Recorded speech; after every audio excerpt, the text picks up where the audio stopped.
Hello, I'm Jason Collings, and this is my new series, Voices of the Weimar Republic. When people think of Weimar Germany, they usually begin with the obvious things: the cabarets, the politics, the street fights, the inflation, the glamour, and the collapse. And fair enough, it was a dramatic age and it lends itself to visual memory. But if you really want to understand Weimar Germany, and especially if you want to understand it as something more than history to be studied from 100 years later, then sooner or later you have to turn to the writers. Because writers catch things that official histories miss. They catch mood, feeling, emotion, the note in the room before it turns into a headline. And Weimar Germany produced some extraordinary writers. Not just one school, not just one voice, not just one political position, but a whole chorus of people trying to put a shattered modern world into words and explain what they saw and experienced. Some wrote about Berlin as noise and pace, temptation, the crowds, the fatigue.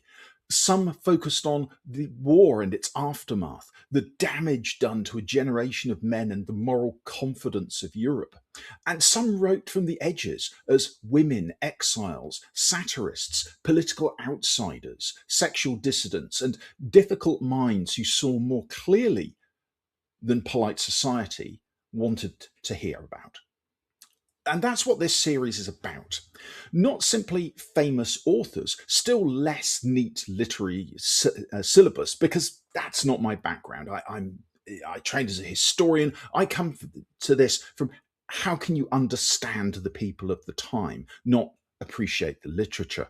So what I want to do is just listen to those voices and see how they help us hear Weimar Germany properly. Because the Republic was not only argued over in Parliament, it was also imagined, diagnosed, satirized, mourned, and exposed in books, plays, journalism, essays, poems. Writers didn't just decorate the Weimar age, they helped define how it understood itself. And that matters, especially in this particular period, because Weimar Germany was a republic of nerves. It was a country defeated in war, destabilized by revolution, and wounded by inflation, crowded but with resentment and invention and new ideas and new hopes and optimism, and always slightly uncertain whether it was living through a beginning or an ending. And that kind of society, that febrile feeling, creates a particular kind of literature: sharp, restless, observant, morally charged, and often haunted by the suspicion that beneath all the noise, there's something badly wrong. So I'm going to structure this series in three broad movements. The first is what I think of as the city and nerves of the Republic. These are the writers who caught Berlin, particularly in the modern metropolis, at close quarters, not just as scenery, but as pressure. Berlin as crowd, speed, loneliness, wit, sexual freedom, danger, exhaustion, and many other things. These are writers like Alfred Dublin, Erich Kästner, Bertolt Brecht, Kurt uh, uh, Tucholsky, uh, Joseph Roth, and Christopher Isherwood. Very different voices, but all alive to the same broad fact that modern urban life had changed the texture of human experience. And Berlin was one of the places where that change could be felt most strongly. These writers give us the moving city, the talking city, the nervous city, a city of boarding houses and cafes and stations, rented rooms, girls trying to get on and men trying not to fall behind, newspapers, streets of appetite, and social order losing some of its old coherence without yet finding anything stable to replace it. Then comes the second group: war, defeat, and the broken generation. This is the world of writers who never really left the Great War of 1914-18 behind, even when writing in the 20s and the early 30s. The Republic was born out of defeat, and you can't understand it unless you understand how many people were still living emotionally within the war or inside the collapse that followed it.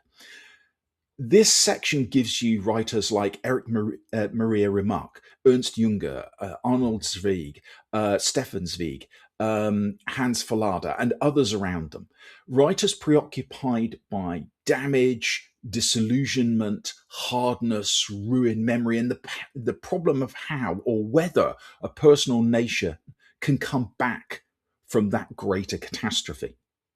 Some of these writers were appalled by the war. Some were fascinated by it. Some mourned the old world. Some distrusted the new. Some were looking at ordinary lives under pressure. But together, they tell you something essential about Weimar Germany, that it was a society full of people who hadn't recovered, and in some cases had no real wish to recover into anything soft or moderate. And then comes the third movement, outsiders and dangerous minds. By that, I mean the writers and thinkers who stood a little off centre and therefore often saw the Republic with an unusual clarity.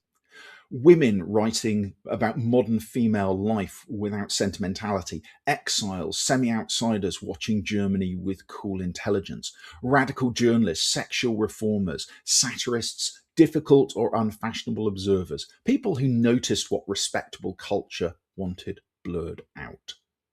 This is where the age becomes especially interesting because Weimar Germany was not only a republic of formal politics, it was also a battleground of identities, freedoms, taboos, dangerous forms of knowledge.